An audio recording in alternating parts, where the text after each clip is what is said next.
The events of this world are often strange, shrouded in mystery, and usually not at all what they appear on the surface. Let us look at some of these occurrences, peel away the layers, and peek behind the curtain as we light our lanterns and venture into the obscure.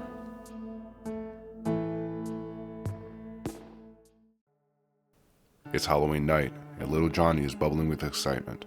He spent the last few weeks deliberating over the perfect costume, finally deciding on a brave little knight, complete with a shining plastic sword and a helmet that's just a bit too big. As the sun sets and darkness falls, Johnny sets off with his parents, his pillowcase turned candy bag in hand.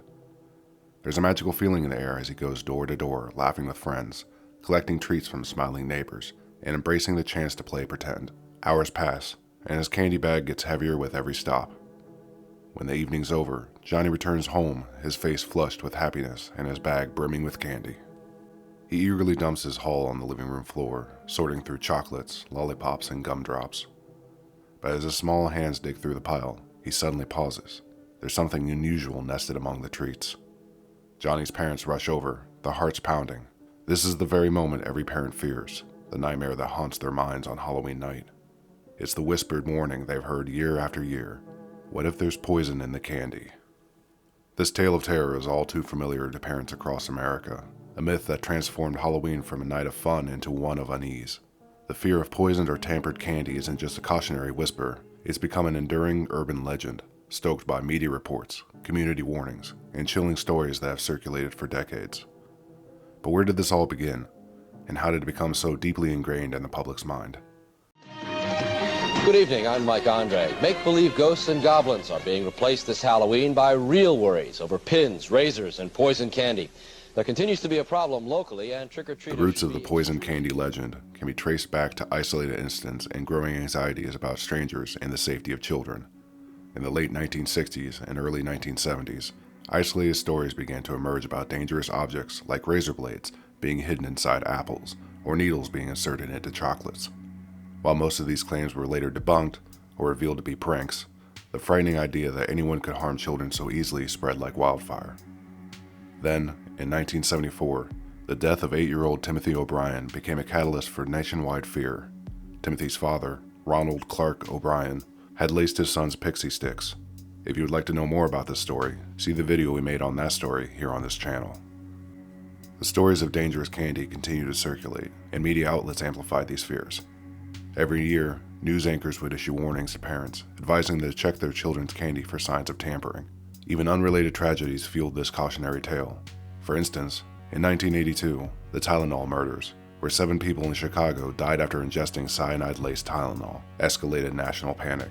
Officials began testing Tylenol samples at random from area stores, but could find no additional traces of poison. Parents wondered, if medicine can be poisoned, why not candy? The cautionary tales and news reports became a ritual in themselves, preparing communities for the imagined dangers lurking behind every candy wrapper. In recent years, the legend has taken on new forms to reflect modern anxieties. In 2022, reports began circulating about rainbow fentanyl pills, colorful, potent opioid tablets resembling candy. The drugs were hidden inside a Lego container that was inside a black tote bag. Federal drug agents say 40% of the fentanyl recently seized in New York contains a lethal dose, and candy-colored fentanyl poses a significant danger. Despite law enforcement agencies confirming that there was no evidence of these pills being linked to Halloween or targeting children, the narrative persisted. Just like in previous decades, the media's coverage played a key role in transforming isolated fears into a larger social anxiety, leading to increased caution during Halloween festivities. Yet despite the fear and ominous tales told every October, cases of maliciously poisoned Halloween candy remain extraordinarily rare. Studies and investigations have consistently shown that most incidents are either hoaxes, cases of accidental contamination, or crimes unrelated to the tradition of trick-or-treating. The real threats are not widespread conspiracies, but isolated, intentional acts by people known to the victims usually.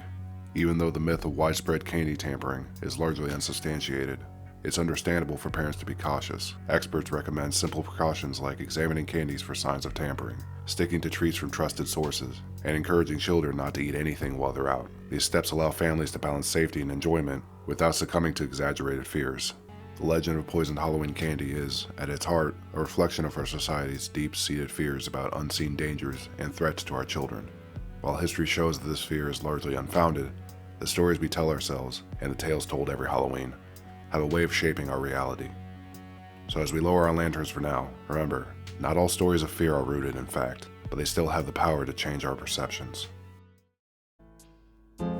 If you enjoyed this journey, leave a light in the comments, share your thoughts, or suggest where our next adventure should take us.